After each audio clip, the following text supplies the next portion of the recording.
37장 에스겔 37장 24절 말씀 드리겠습니다. 에스겔 37장 24절 내 종 다윗이 그들의 왕이 되리니 그들 모두에게 한 목자가 있을 것이라.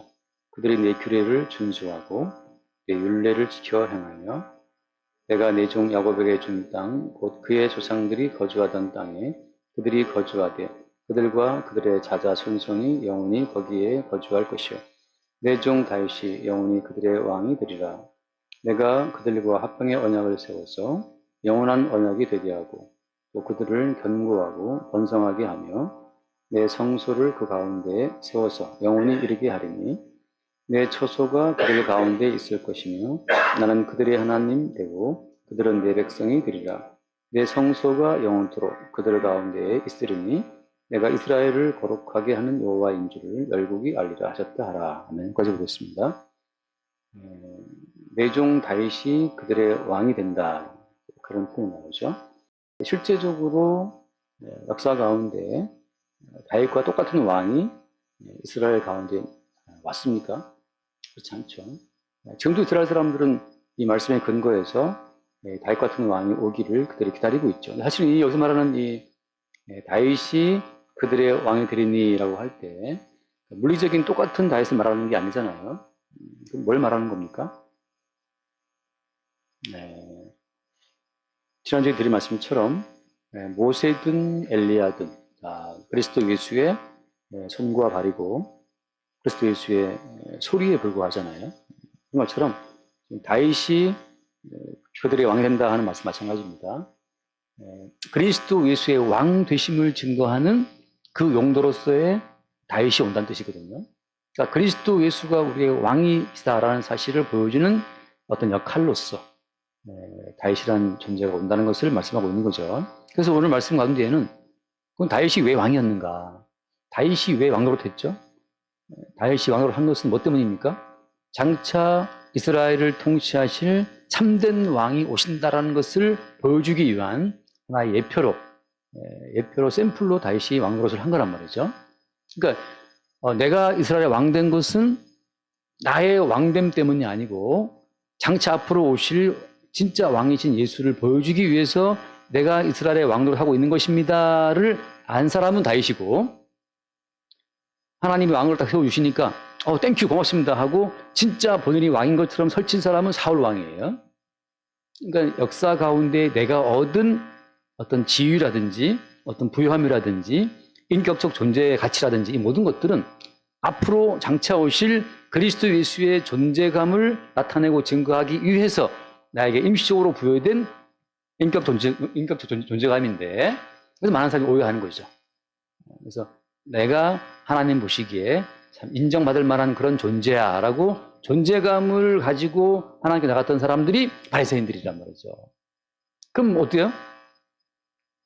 사도 바울처럼 I am what I am. 나는 존재가 아니고 나는 what, 그 무엇이다. 그 무엇. 어떤 거예요? 그리스도 예수의 인격적 존재감을 나타내고 증거하기 위한 그 무엇이다. 라고 바울은 자기를 정의했단 말이죠. 내가 나 된 것은 하나님의 은혜라고 말할 때 I am what I am by the grace of God.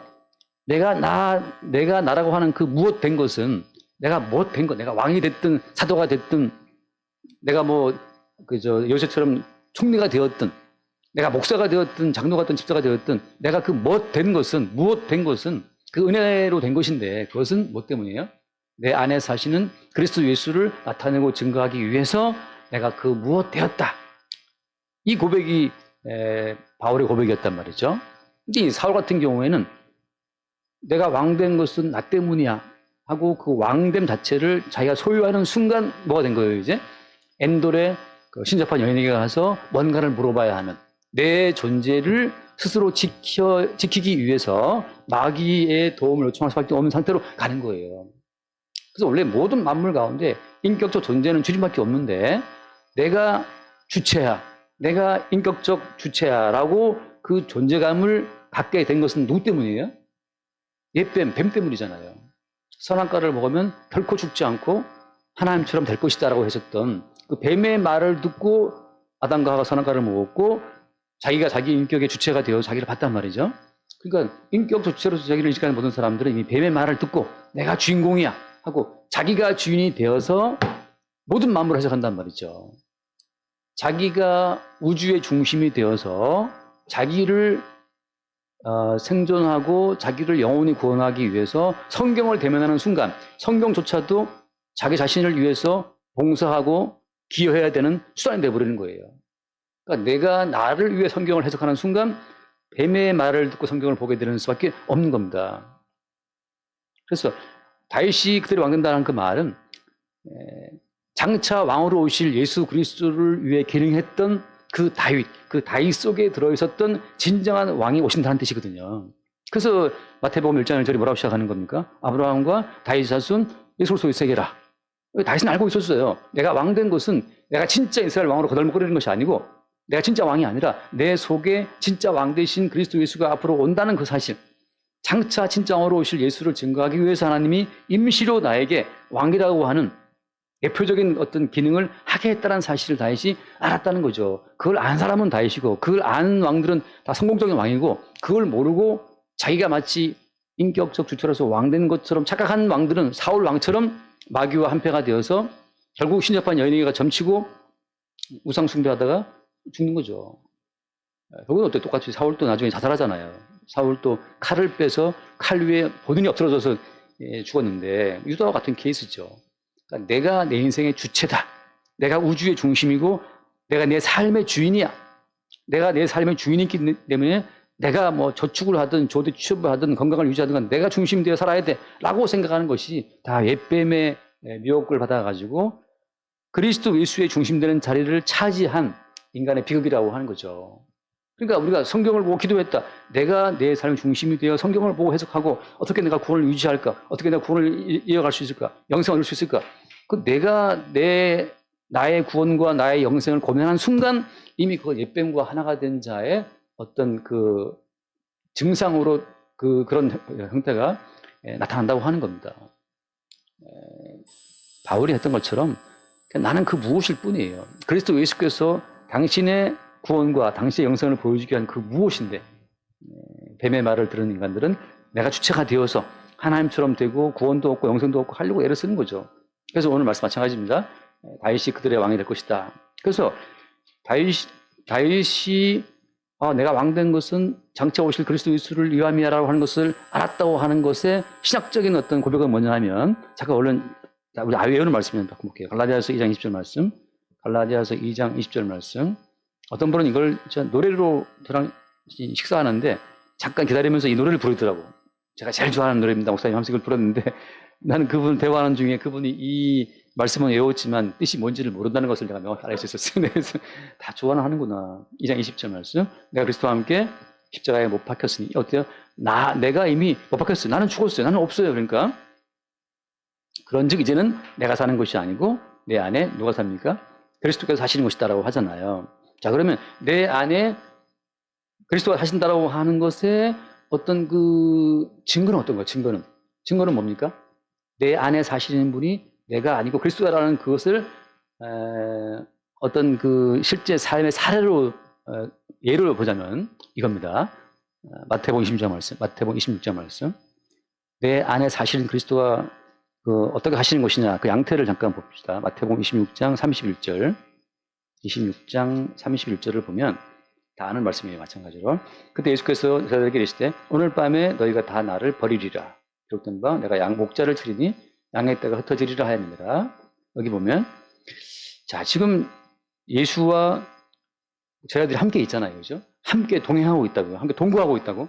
동행하고 동거하고 같이 먹고 마시고 같이 움직이고 있어요. 한 덩어리로 지금.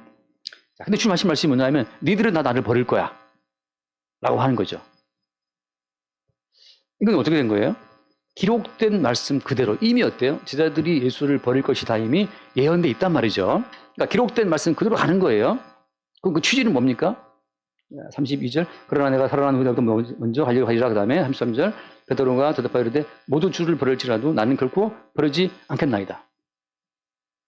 자, 그리스도가 내 안에 그 사신다는 뜻은 뭐냐 하면 예수를 따르는 나의 의가 완전 삭제가 돼야 돼요. 예수를 따르고 예수를 믿는 나의 개인적인 믿음과 개인적인 의로움은 완전 삭제되고 이제 배척을 받아야 된다는 거죠. 그래야 돼. 그래야 내 속에 사시는 분이 그리스도만 남아요. 그래서 내가 살아난 후에 내보다 먼저 가지러 가리라. 다시 말하면 우리 속에 사시는 분, 우리 속에 사시는 그분이 우리를 끌고 와서 천국으로 가는 거지. 저 사람은 예수님 따라가다가 포기할지 모르지만 나는 주님을 결코 안 버리겠습니다. 그 결코 주를 보지 않겠다는 너의 의마저 삭제되고 부정되고 부인돼야 된다는 거예요. 그 다음 34절 말씀. 그래서 오늘 내가 진실되게 이르노니 오늘 밤 다 의로된 내가 나를 3번 부인하리라. 35절 베드로가 이르되 내가 주와 함께 죽을지언정. 이 죽을지언정 따르겠다라고 하는 이 베드로의 인간적인 의지, 인간적인 의, 인간적인 정성, 인간적인 사랑, 이게 다 부정되고 배척되어야 되는 거예요. 모든 자들도 다 그와 같이 말하니라. 다 지금 자기 믿음과 자기 열정, 자기 신앙의 그 어떤 뜨거움에 빠져 있단 말이죠. 그럼 어떻게 지금 누가 살고 있는 거예요? 베드로가 살고 있는 거, 베드로 속에. 예수님을 끝까지 따르겠다라는 베드로가 지금 살고 있잖아요. 끝까지 예수를 따르겠다는 그 베드로가 죽어야 돼요. 어떤 식으로? 완전한 예수를 버릴 수밖에 없는 죄인으로 드러나는 거죠. 내 속에 어떠한 의도 없다는 것이 확인되는 것이, 이것이 그리스도와 산다는 뜻입니다. 두 개의 주체가 있을 수는 없어요. 하나의 주체는 찌그러져야 되고 하나의 주체는 죽어야 되고 망가져야 되거든요. 어떤 식으로?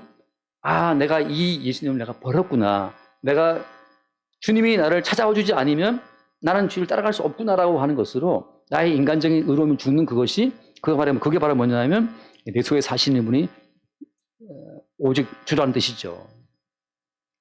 그러니까 그때 제 앞에서 그 노래 부르던 그분 노래 부른 다음에 제가 주님을 따르기 위해서 제가 이렇게 기도하고 성경 공부를 하고 한다는 걸 쭉 말씀하실 때, 그러니까 이제 제가 들을 때는 이분은 지금 가라사도 2장 20절 말씀을 이해를 못하고 있구나. 아직도 자기의 행위로 따를 수 있다라고 지금 믿고 있잖아요. 자기를 믿고 있잖아요. 자기의 선함을, 자기 믿음을 믿고 있단 말이죠. 그 주님을 따를 수 있는 인간적인 어떤 가능성이 있다라고 자기를 믿고 있기 때문에 아직 그분 속에 살아있는 거예요. 내가 살아서 따라가야지. 아니요. 우리는 이미 못 박혀서 죽었다는 그 표현처럼 너는 예수를 결단코 버리는 존재이기 때문에 하나님의 저주받고 죽어야 돼. 이 말이란 말이죠. 하나 더 볼게요. 로마서 8장 말씀. 로마서 8장 28절. 로마서 8장 28절을 말씀입니다. 아는 것도 다 아는 말씀입니다. 우리가 알거니와 하나님을 사랑하는 자, 곧 그 뜻대로 부르심을 입은 자들에게는 모든 것이 합력하여 선을 이룬다. 선이라는 것은 우리 인간이 개입할 수 없어요. 내가 뭔가 주님을 내가 따르겠나이다. 나는 주님을 안 버리겠습니다. 이건 다 우리가 생각하는 선은 다 선이 아니에요.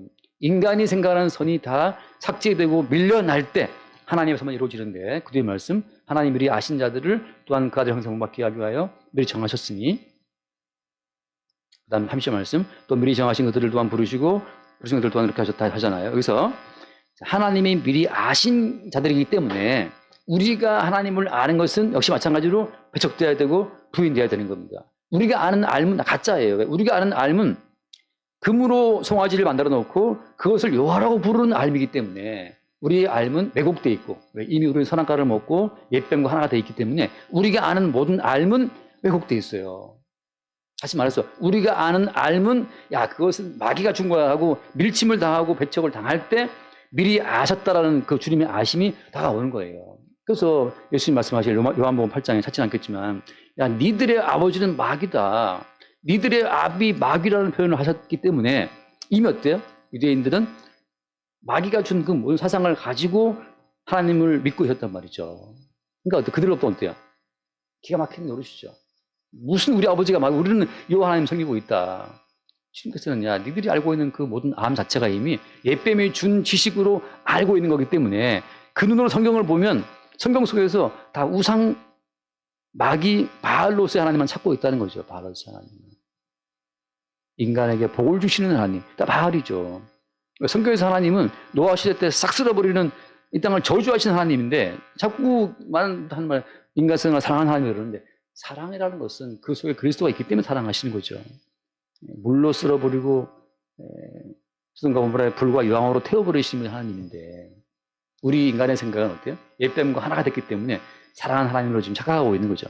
그래서 미리 정하셨다. 그러니까 우리가 예수를 정했던 것은 또 어때요? 다 배제가 돼야 되는 거예요.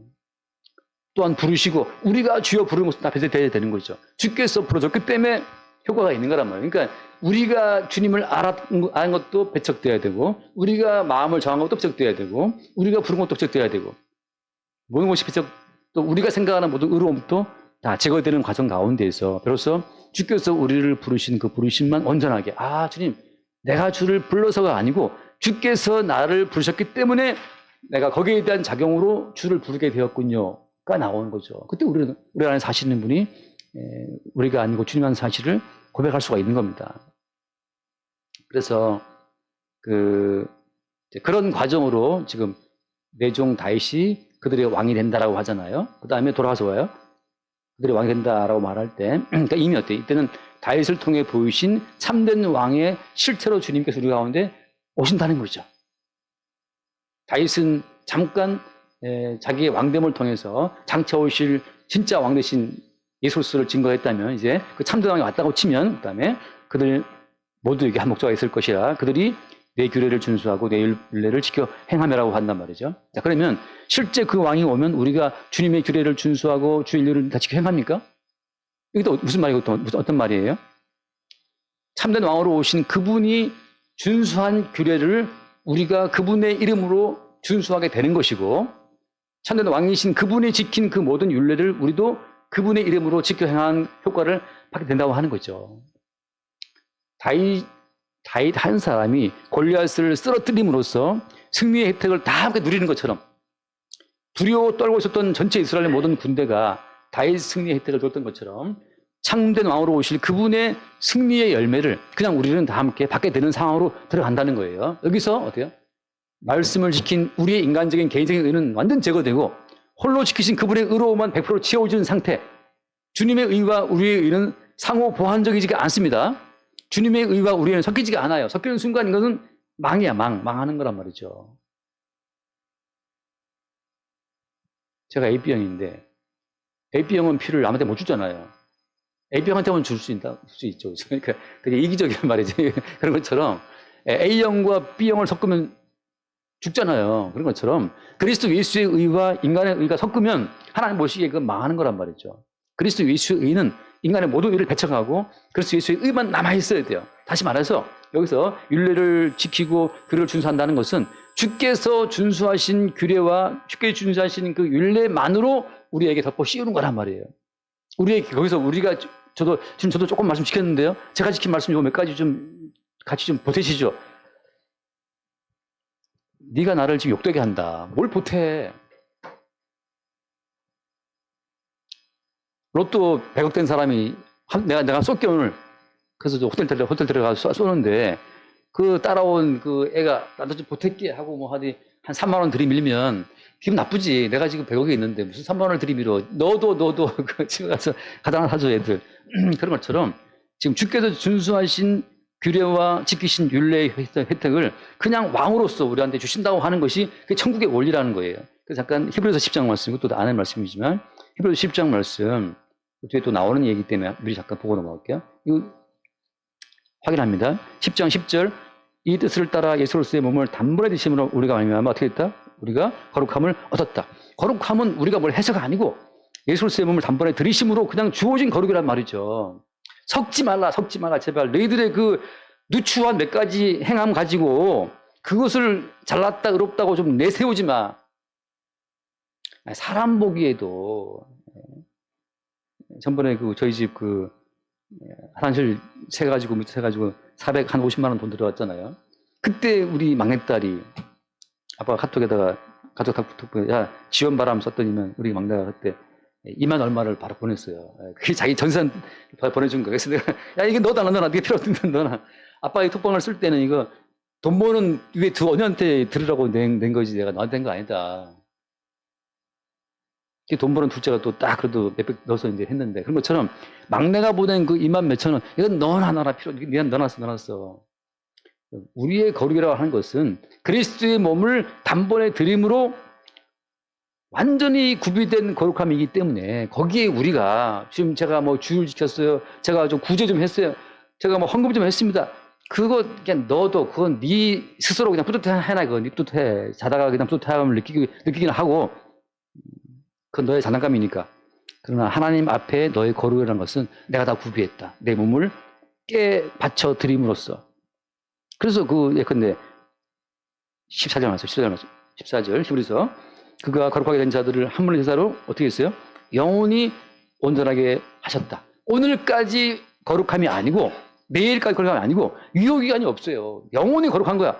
주님 제가 한 3년 뒤에 제가 큰 죄를 졌습니다. 야, 내가 거룩한 이 거룩함의 유효기간은 네가 죽어 노막 나가지고 네가 죽어 노막 나서 네가 치매가 와서 칼로 설치다가 네 칼로 요양보호사를 찔러 죽었다고 치자. 그래도 어때요? 그래도 이미 어때요? 주위에 거룩해 하신 거룩 효력은 계속 효과를 발휘한다는 거예요. 정신병이 와서 자기 엄마를 찔러 죽인 사람도 있어요. 사람이 그렇게 약해요.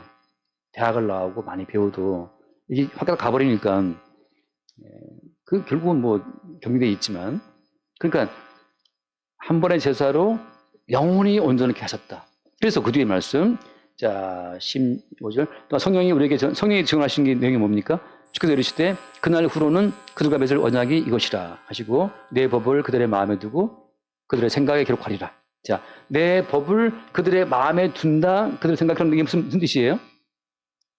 네가 이 법 자체는 네가 지키고 설 것이 전혀 없어. 이미 그 참된 왕으로 오신 그분이 이 법을 다 지켰다. 그걸 우리 마음에 둔다는 거죠. 그분이 단번에 지키고 완성하신 다 대행하신 그 법을 우리의 마음에 두셨다는 거예요. 그 다음에 어때요? 그 모든 규례와 율법을 우리 생각에 어떻게 했다? 기록했다.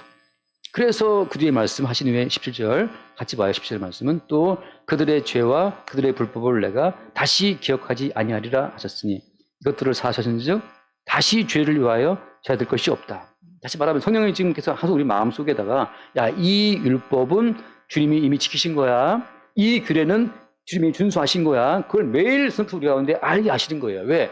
이것을 성령을 통해 들어야만 우리가 준비한 그 남루한 다 떨어지는 그 남루한 그 의의를 그 더러운 그 의의를 우리가 버릴 수 있어요. 이건 주님 보시기 쓸데가 없는 의였구나.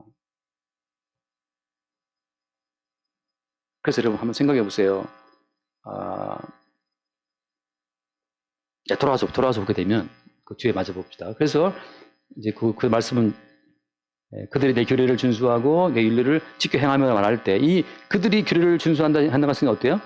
왕이신 그리스도 예수의 이름으로 우리가 한 것이 아니고 그분이 지키신 규례, 그분이 지키신 윤례를 그분이 우리 가운데 그의 이름으로 공급하셨기 때문에 우리도 규례를 준수하고 윤례를 지킨 것처럼 어때요? 취급되는 거예요. 여겨지는 거예요. 간주하는 거란 말이죠. 우리 자신이 우리가 본질적으로 우리가 막 거룩해서가 아니고 그 왕 대신 그분이 지키신 규례와 이루신 그 윤례 자체를 우리 가운데 공급하심으로 우리도 규례를 준수하고 지킨 자가 된다는 거죠. 그걸 누가 계속 보증하고 있는 거예요? 성령께서.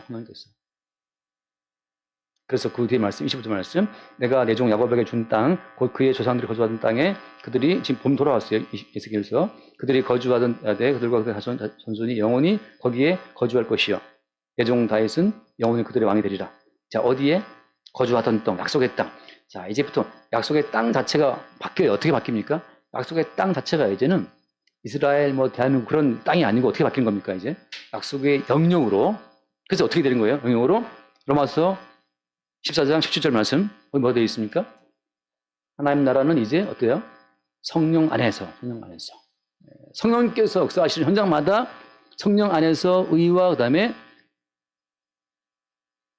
의와 평강과 그다음에 희락이라 하잖아요. 희락이라고. 그러니까 성령께서 그리스도 예수께서 이루어 놓으신 그 완료의 그 효력을 공급하시는 현장이 약속하신 땅이 되는 겁니다. 약속하신 땅이. 이스라엘 간다고 약속이 아니라 대한민국에 있든 땅 끝에 있든 반지하에 있든 옥탑에 있든 간 상관없어요. 성령께서 그리스도 예수께서 준수하신 규례와 지키신 율례의 효과를 공급하실 그 현장이 거기가 어때요? 사사손손이 영원히 거주할 우리의 영역이 되는 거죠. 땅이 되는 그것이 어때요? 그게 천국이란 말이죠. 이 땅에서 그러한 천국을 이루지 못한다면 죽어 천국은 없어요. 그건 마귀의 속임수란 말이죠. 우리의 왕 대신 예수께서 이루어 놓으신 성취의 효력을 성령으로 공급받는 그 자리가, 그 순간 어때? 그 순간 우리는 우리의 남루한 의의를 붙잡지도 않고 우리가 했다는 그 모든 죄에 매이지도 않아요. 왜? 예수님이 다 처리했다는 것을 믿기 때문에, 성령께서 그걸 보증하시기 때문에. 그때 어때요? 다윗이 영원히 그들의 왕이 된다. 그때 비로소 예수로서는 우리의 왕이신 거예요. 아, 왕 대신 주님의 혜택을 잊고 오늘 내가 여기 있습니다. 나의 의는 내가 스스로 이룬 의가 아니고 주께서 주시는 의라는 사실을 보게 되는 거죠. 그래서 그 뒤에 말씀 보면은 26절 말씀 보면 26절에 내가 그들과 화평의 언약을 세워서 영원한 언약이 되게 하고 또 그들을 견고하고 번성하게 하여 내 성소를 그 가운데 세워서 영원히 이르게 한다. 어때? 거기가 어때? 거기가 주의 성소가 되는 거예요. 자, 이 성소라는 말을 시장에서 뭐라고 바울이 딱 단적으로 딱 꼽아서 성소를 정의합니까? 잠깐 말씀, 고린도전서 3장을 봅시다. 고린도전서 3장 16절, 3장 16절 말씀. 3장 16절. 너희는 너희가 하나님의 성전인 것과 하나님의 성령이 너희 안에 계시는 것을 알지 못하느냐.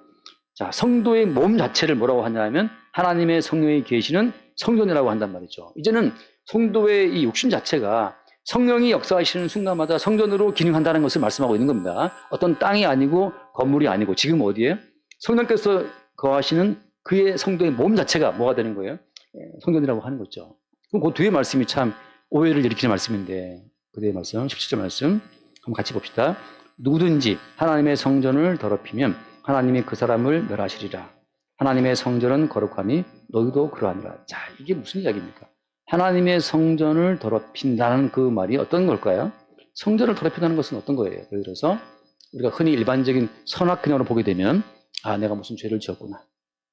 나쁜 마음을 품었다. 내가 누구를 미워했다. 그러면 성전을 더럽힌 겁니까? 아니에요. 왜냐하면 이미 우리의 모든 죄는 예수께서 십자가의 피로 죽으심으로 다 속죄가 되었고 우리가 지켜야 될 모든 규례도 주님이 이미 다 완수를 했단 말이죠. 우리가 누구를 미워한다? 주님이 알아요. 그러면 형제가 안단 말이죠. 그것 때문에 주님이 내주 죽으신 거니까. 여기서 더럽힌다는 의미는 무엇이냐면 예를 들어서 우리가 그리스도 예수께서 이루어 놓으신 그 의 말고 독자적인 나의 의를 내 몸속에 들이는 순간 그게 더럽히는 거예요.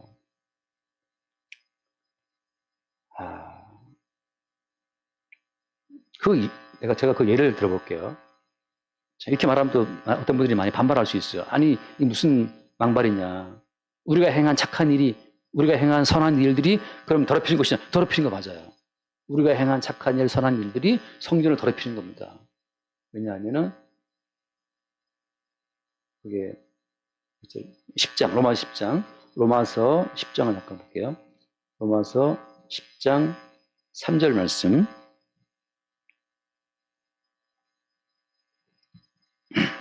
같이 봅시다. 10장 3절. 하나님의 의를 모르고 자기 의를 세우려고 힘써 하나님의 의에 복종하지 아니하였느니라. 유대인들도 하시는 말씀입니다. 이스라엘 백성들은 하나님의 의를 모르고 뭐 하려고? 자기 의를 세우려고 율법을 지키고 금식을 하고 구제하고 다 했어요. 다 했는데 그것이 바로 뭐였다? 하나님의 의에 복종하지 않는 어떤 그 행태였다고 하는 거죠. 왜? 하나님이 준비하신 의는 예수 그리스도를 화목제물로 세워서 십자가에 죽으신 예수 그리스도의 기초에 주어지는 용서의 의인데 이스라엘 사람은 어때요? 그거 치우고 개별적인 나의 행함으로 하나님 앞에 의를 얻기 위해 달려갔던 의이기 때문에 하나님이 준비하신 의를 심각하게 반항하고 대들고 하나님 준비하신 의는 못 믿겠어. 내가 내 몸으로 행한 내 의를 인정받기 원합니다 라고 나왔기 때문에 그것이 하나님을 위해 복종하지 않는 이 죄란 말이죠. 왜 세리와 강도와 간음자와 음녀가 왜 구원받았습니까? 그들은 자기 자신의 내세울 의가 아무도 없었어요. 하나님께 나갈 때 하나님 나 이거 했죠? 내가 혐오양처로 내가 진짜 살았습니다라는 자기의 개인적인 의를 갖고 나갈 게 없었어. 그게 음녀고 그게 세리고 강도 죄인들이었단 말이죠. 그들에게는 하나님이 준비하신 그리스도 예수의 그 대신 죽음으로 이루어오신 의 밖에 달리 붙잡을 의가 없었어요. 오히려 그것이 하나님의 의에 복종하게 되는 결과를 빚은 것이고, 유대인들, 바리새인들은 본인들이 자기들이 너무 의를 많이 만들어놨어. 어릴 때부터 내가 주님 이 계명은 내가 다 지켰습니다. 내가 1일에 2번 금식했습니다. 구제했습니다. 봉사했습니다. 뭐 쭉 내놓으니까 그 의를 가지고 뭘 치받은 겁니까? 하나님 준비하신 그리스도 예수가 이뤄놓으신 일을 자꾸만 거부하고 밀치고 가리고 회방한 거예요. 이게 얼마나 상식과 뒤바뀐 얘기입니까 지금. 오늘날 교회에서 이 의를 그저 인간의 선함과 윤리적인 도덕과 양식만 섞어서 증거하다 보니까 사람들이 헷갈려가지고 오늘은 이 말 듣고 그랬나 보다 내일 저 말 듣고 또 이게 무슨 말인가. 심지어 요즘에는 또 어때요? 십자가의 복음을 안다는 걸 자기라도 삼아요. 나는 십자가의 복음까지 알아. 나는 이 복음 모르는 다른 교회와 달리 나는 복음도 알아. 또 복음을 안다는 걸로 자기를 또 단정하고 있어요. 근데 자기가 의가 돼버린 거죠. 그러니까 그게 더 교묘해요, 사실은. 그러니까 주님께서는 지금 성령으로 말미암아서 복음을 안다고 하는 너의 그 암 자체도 어때요? 주님께서 책망한단 말이죠. 성령으로. 죄에 대하여 함은 너희가 나를 믿지 않냐며. 또 지금 저는 복음까지 알았습니다라고 하는 그 암 자체도 부정당하지 않으면, 베드로가 예수를 보고 뭘 알았습니까? 주는 그리스도시요 하나 아들이십니다. 알았잖아요. 근데 주님 무슨 말씀하셨어요? 다 나를 버리리라. 그걸 안다고 따라올 수 있는 거 아니야. 다 꺼져. 다 버릴 거야. 매일매일 주님에 의해서 배척당하고 삭제당하지 않으면, 날마다 우리를 책망하는 보혜사의 성령이 없다면 그건 지금 살아있는 사람이 아닌 거예요. 어제 알았던 지식과 은혜 가지고 오늘 지금 버티고 있는 건데, 마치 그냥 변비로 한 보름씩 그냥 고통당하는 어떤 사람들처럼 말이죠. 날마다 우리는 그게 빠져나가야 되는 거죠. 어제 알았던 은혜, 어제 알았던 지식, 이거 빠져나가고, 오늘 또 주 앞에 혼나야 되고 책망받으면서 내가 참 믿음이 없구나. 그때 이제 야들야들한 대장이 되어서 그냥 늘 이게 배변, 날마다 유익을 구하는 그거 자체를 바울이 뭐라고 표현했어요? 빌립보서에서? 유익을 구하는 것 자체를 뭐라고 했어요? 배설물처럼 버린다, 배설물처럼. 매일 빠져나가야 될 배설물이란 말이죠. 십자가에 죽임당하신 예수 그리스도의 의가 들어오는 순간, 내가 붙잡았던 나의 모든 그 암 자체가 빠져나가는 이 어떤 신진대사처럼 말이죠. 새로운 생명이 들어오고 배변으로 빠져나가고 하는 이 반복할 때 몸이 야들야들하게 살아있는 것처럼. 그래서 지금 우리를 성소되게 한다라고 말씀하실 때에는 바로 이걸 말씀하시는 거예요. 끝없이 우리 가운데 채워져 있는 인간적인 모든 의의를 주님이 버리게 한다는 거죠. 그걸 잠깐 우리 공부할 때 봤던 말씀이죠. 요한계시록 11장으로 잠깐 공부할 때 봤던 내용인데, 12장에, 정선자매 12장이에요, 12장. 요한계시록 12장 7절 말씀 보면, 12장, 내가 딴 걸 줬어요. 12장 7절을 봅시다. 하늘에 전쟁이 있으니 미가엘과 그 사자들이 용과 더불어 싸울세, 용과 그 사자들도 더불어 싸우나 8절 이기지 못하여 하늘에서 그들이 어떻게 됐어요? 예수께서 얻지 못한지라. 함께 봐요. 9절 말씀, 9절. 큰 용이 내쫓기니 옛뱀 곧 마귀라고도 하고 사탄이라고도 하며 온 천하를 꿰는 자라. 그가 땅으로 내쫓기니 몇 살도 함께 내쫓겼다. 여기서 이 큰 용, 옛뱀, 마귀, 사탄의 특징을 한마디로 뭐라고 압축합니까? 그래서 이 하는 일이 뭔가요? 온 천하를 꿰는 거죠. 미혹하는 거예요.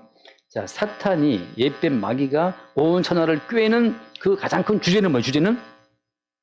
사탄이 인류를 미혹하는 가장 큰 주제는 뭐냐 하면, 네가 주체가 되어서 너의 의로 살아라 이거예요. 네가 주체가 되어서 너의 행위로 영생도 얻고 천국도 얻고 구원도 얻고 의로움도 단장하고, 네가 주체가 되어서 너의 행위로 네가 필요로 하는 모든 걸 얻으라고 하는 것이 옛뱀 곧 마귀와 사탄의 유혹이라고 하는 거죠. 반대로 어때요? 성령께서는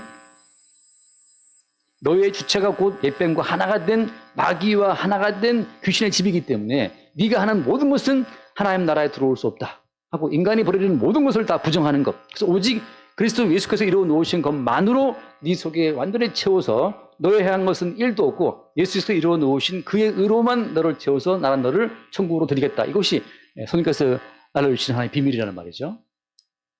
옛뱀과 마귀는 너의 행위로 너의 구원과 영생과 너의 의로움을 챙겨라. 이거라면 주님께서는 너의 행위로는 아무것도 할 수 없다. 그래서 오직 뭐 한 겁니까? 그 뒤에 말씀 11절 말씀 지금 요한계시록 12장 여기 11절 같이 볼게요. 12장 11절 또 우리 형제들이 어린 양의 피와 자기들이 증언하는 증언의 말씀으로써 그를 이겼다. 어린 양의 피로 이기는 거예요. 내가 행하는 것은 하나님의 의에 이를 수가 없고 배제될 것이지만 어린 양의 피로써 이미 하나님이 원하시는 모든 의는 완비되었습니다. 어린 양의 피 흘리심으로 하나님이 요구하시는 모든 의는 완비되었군요를 인정하는 그 증거하는 그 말로 어때요? 이 옛뱀 사탄을 이기는 거예요. 사탄은 끝없이 야, 너 뭐 해야지. 너 이거 왜 안 했어? 네가 복음도 알고 십자가도 알고 네가 헌신할 수 있어야지. 네가 네 구원을 온전히 유지해 가야지. 죽게 붙어 있어야지. 기도 더 기도해야지. 뭐 이렇게 몰아붙일 때 성도는 어떻게 이기는 거예요? 어린 형제들은 어린 양의 피로 이미 다 완전하다. 어린 양의 피의 순수성, 그의 그 피로 충분 조건을 다 이루었다는 어린 양의 피의 가치를 증거하는 것으로서 마귀가 말하는 다시 우리가 뭔가를 더 채워야 된다는 그 모든 마귀의 미혹, 마귀의 꾀임을 이긴다고 하는 거죠. 그래서 그 아까 10절 끝에 요한계시록 10장, 12장 지금 그 위에 17 말씀 보면 이 마귀의 모든 게 뭐 하는 거예요? 여기 나와 있지만 우리 형제들을 참수하던 자, 그 다음에 곧 우리 하나님 앞에서 밤낮 참수하던 자가 쫓겨났고, 그러니까 이 옛뱀 마귀라고 하는 것은 여호와의 보좌 앞에서 뭐 하는 겁니까? 계속해서 그들 참수하는 거예요. 하나님, 쟤는 이게 부족하고요, 쟤는 저게 약했고요, 쟤는 언제 무슨 죄를 지었고요, 쟤는 사상이 의심스럽고 뭔가 뭐 다 집어넣어요. 아무튼 우리가 뭘 한다 하더라도, 뭘 이렇게 탐색한다 하더라도 우리의 탐구는 어때요? 하나님 보시기에 무가치합니다. 그러면 이거 목사님 성경 공부를 하시는 뭐 하시는 겁니까? 모든 성경 공부와 모든 예배라고 하는 것은 그리스도 예수의 행하심의 완전함만을 나타내고 증거하는 거예요.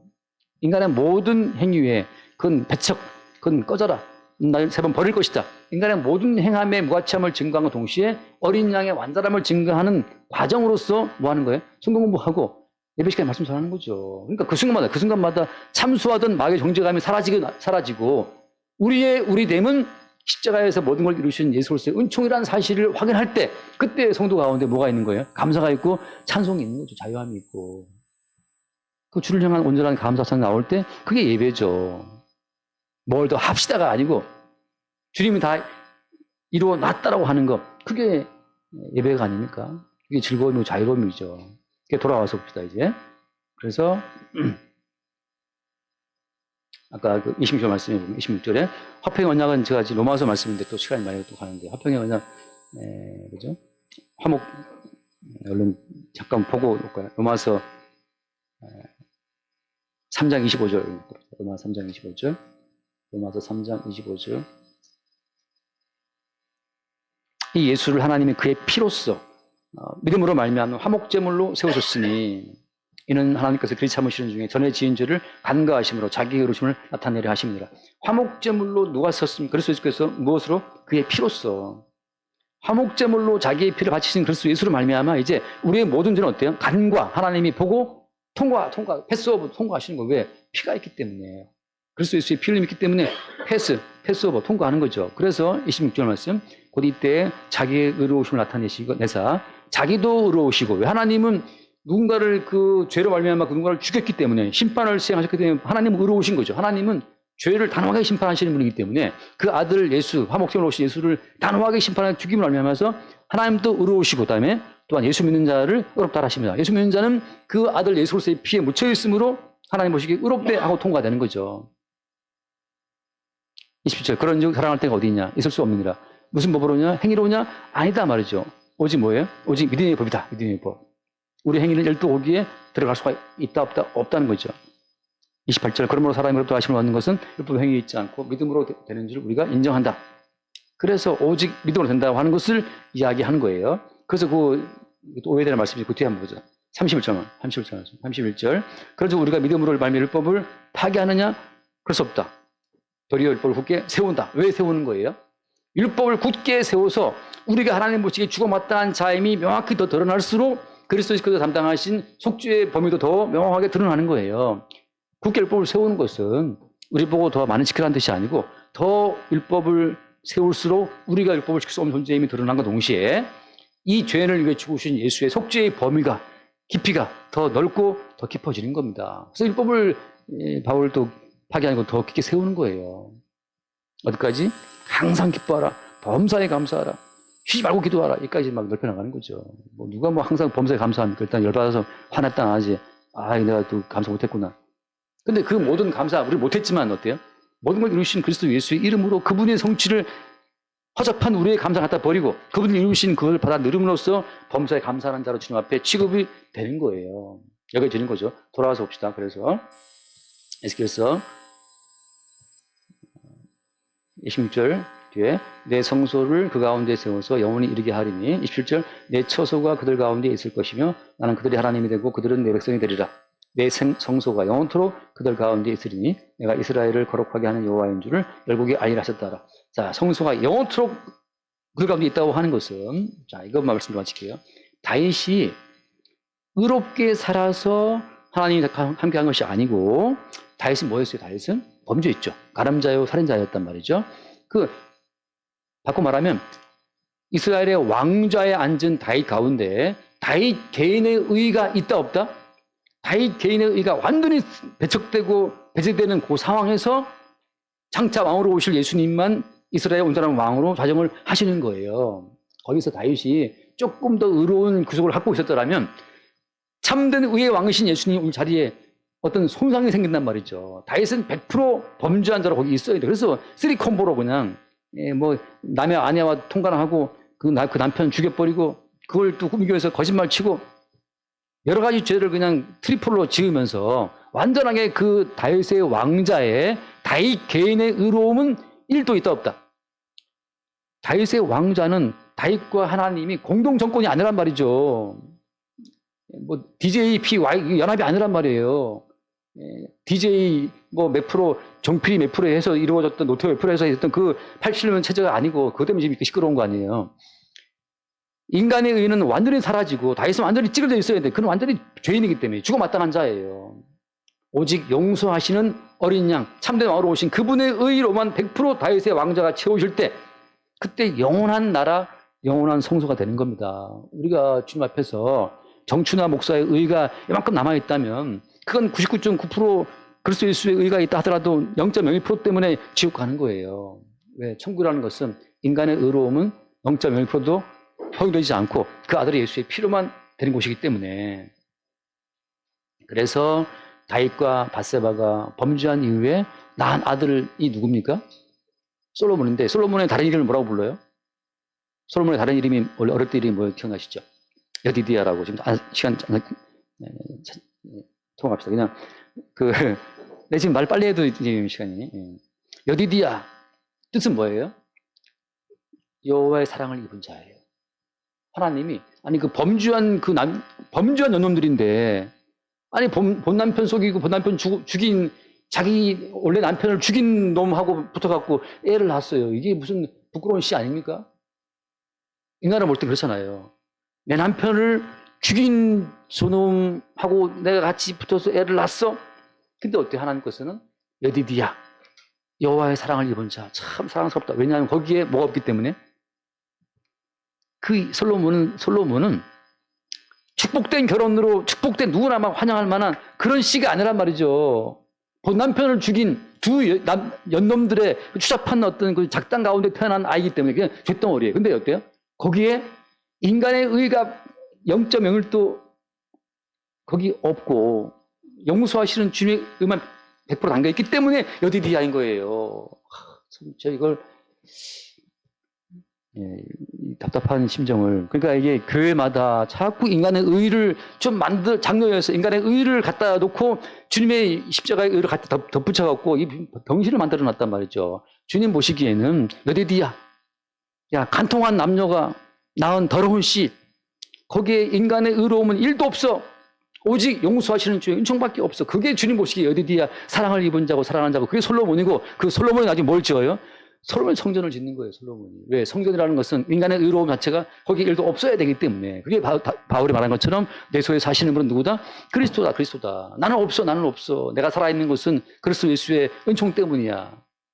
내가 한 것은 끝없이 주님을 대항하는 저밖에 없는 거죠. 그래서 주님께서 말씀하시는 다윗이 왕이 된다는 이 모든 말씀 흐름이라고 하는 것은 그렇게 주님이 이스라엘을 성소로 주님 나라로 만들어 가시는 과정을 담고 있는 겁니다. 참된 왕으로 오신 예수 그리스도의 의만 우리 삶 가운데 확인될 수 있기를 바랍니다. 기도하겠습니다. 주님 감사합니다. 다윗이 왕으로 오신다라는 이 말씀 가운데 인간의 의로움은 조금도 없이 그리스도 예수의 순전한 이루심만을 갖고 오시는 그 참된 왕이 있다는 뜻을 우리가 알게 하시고 날마다 우리의 의를 배제하시고 십자가에서 모든 거룩함과 의를 이루신 그리스도 예수의 그 온전함만을 찬송하는 그의 나라와 그의 성소가 되게 하여 주옵소서. 우리 주 예수님을 보여드립니다. 아멘.